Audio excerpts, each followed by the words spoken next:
आज हम आपको एक ऐसे अल्लाह वाले के बारे में बताने वाले हैं जो हाथ में सांप का कोड़ा बनाते थे और शेर उनकी गुलामी करता था और वो शेर पर सवार होकर चलते थे। ये वीडियो देखकर हर मुसलमान का दिल खुश हो जाएगा, तो आप इस वीडियो को लाइक ज़रूर करें और अगर आप चैनल पर पहली बार आए हैं तो चैनल को सब्सक्राइब करके बेल आइकन ज़रूर दबा दें। एक दफ़ा का जिक्र है कि तालिबान शहर में एक शख्स रहता था जो एक अल्लाह वाले बुजुर्ग से बहुत अकीदा और मोहब्बत रखता था। उन बुजुर्ग का नाम हज़रत अबुल हसन घरकानी है। उस शख्स को इनसे मिलने का बहुत शौक़ था। उस शख्स को अपने हज़रत के दीदार का बहुत शौक़ था। वो शख्स इनसे बहुत कुछ सीखना चाहता था, लेकिन घरकान और तालिकान का रास्ता एक जंगल से गुजरता था। इस जंगल में बहुत से जंगली और ख़तरनाक जानवर थे। उसे वहाँ से गुजरते हुए डाकुओं का भी डर था। ये डर उसे हमेशा घरकान जाने से रोक देता था, क्योंकि ये सफ़र बहुत डरावना और कठिन था। लेकिन एक दिन उस शख्स को अपने बुजुर्ग से मिलने की बहुत तड़प हुई, लिहाजा उसने वहां जाने का फैसला कर लिया। उन बुजुर्ग से मिलने के शौक में उससे सब्र न हुआ और उसने सफ़र के लिए अपना सामान बांधना शुरू कर दिया। इसके बाद वो घरकान की तरफ निकल गया। उसने कई दिन और कई महीने सफ़र किया और बहुत सी पहाड़ी और जंगली रास्तों से गुजरा और डाकू और लुटेरों से बचता हुआ, खुद को जंगली जानवरों से बचाता हुआ एक लंबा और मुश्किल सफ़र तय करके घरकान पहुंच गया। वो शख्स घरकान पहुंचकर बहुत खुश था। आखिरकार वो हज़रत के गांव पहुंच गया। अब वो अपने हज़रत से मिल सकता था, उनसे इल्म हासिल कर सकता था। उसने वहां के लोगों से हज़रत के घर का पता पूछा। किसी ने उसे हज़रत के घर का रास्ता बता दिया। वो शख्स बहुत खुश हुआ और चलते चलते आखिरकार वो हज़रत के घर पहुंच गया। उसने हज़रत के घर पहुंचकर बहुत अकीदत और मोहब्बत से दरवाज़ा खटखटाया। दरवाज़ा खटखटाने के बाद उसको अंदर से हज़रत की बीवी की ज़ोरदार और गरजदार आवाज़ आई कि कौन है। वो शख्स इस गरजदार आवाज़ को सुनकर सहम गया। उसने सोचा था कि हज़रत का घर है, अगर मैं दरवाज़ा खटखटाऊंगा तो अंदर से नरम आवाज़ आएगी और मेहमान नवाजी होगी।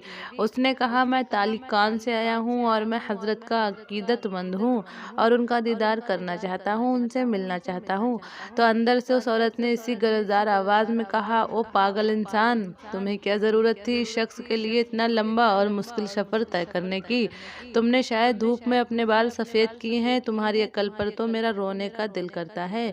तुम्हें क्या कोई और काम नहीं? और ये आदमी कब से शेख बन गया? तुम जाओ और अपना काम करो। उन्होंने तो बस धोखे का जाल बिछाया हुआ है। अब भी वक्त है, जहाँ से आए हो वहीं वापस चले जाओ।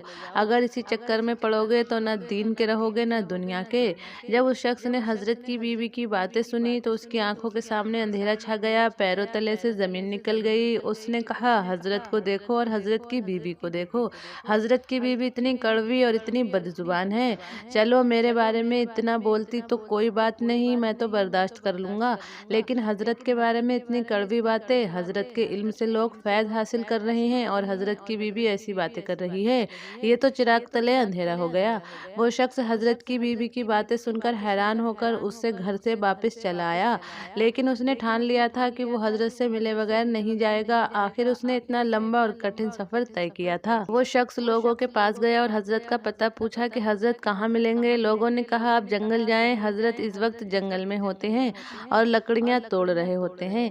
आप जंगल की तरफ चले जाओ। वो शख्स जंगल की तरफ चला गया। रास्ते में शैतान ने उसे बहकाने की कोशिश की कि ये कैसा शेख है, तुम किसके चक्कर में पड़ गए हो? अगर ये वाकई शेख होता तो इसकी बीवी अच्छी होती, ये अपनी बीवी की तरबियत करते। शैतान उसके दिल में बहुत से बसवसे डाल रहा था ताकि वो शख्स अपने शेख से बदगुमान हो जाए, लेकिन वो शख्स बहुत अकीदतमंद था। वो लाहौल पढ़ते हुए आगे बढ़ता रहा। उसके जहन में बहुत से ख्यालात आ रहे थे। अचानक उसने एक शख्स को देखा जो शेर के ऊपर सवार थे और उनके पीछे लकड़ियों का गट्ठा था। उनके हाथ में काले रंग का सांप का कोड़ा था। वो शख्स समझ गया कि यही मेरे शेख हैं, ये मोहब्बत करने वाला अकीदतमंद। जब आगे बढ़ा तो बहुत प्यार के साथ हज़रत से मिला। उसने शेख से मुखातिब होते हुए कहा, हज़रत, जंगल में तो आपका ये मुकाम है कि हर जानवर यहाँ आपके काबू में है। जंगल के बादशाह शेर से लेकर जहरीले सांप भी आपके काबू में हैं, लेकिन घर में आपने अपनी बीवी को काबू नहीं किया। आपकी बीवी इतनी बेकाबू, इतनी बदजुबान और बदअखलाक कैसे है?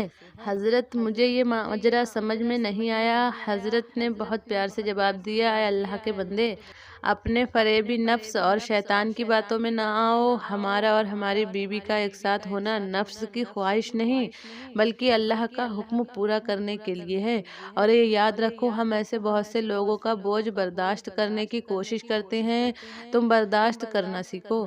अल्लाह को सब्र करना पसंद है और अल्लाह ने मुझे जो ये मकाम दिया है, मैं इस शेर के ऊपर सवार हूँ और ये जो सांप मेरे हाथ में है, जो मुझे काट नहीं सकता, और ये शेर मुझ पर हमला नहीं कर सकता। ये मेरी गुलामी कर रहा है, और ये जो मेरी गुलामी कर रहा है, इसके बारे में मैं आपको बताऊं, ये मेरी बीवी की बदजुबानी और बद अखलाकी बर्दाश्त करने की वजह से अल्लाह ने मुझे ये मकाम अता किया है। अगर मैं सब्र ना करता तो मेरा ये शेर मेरा फरमाबरदार ना होता।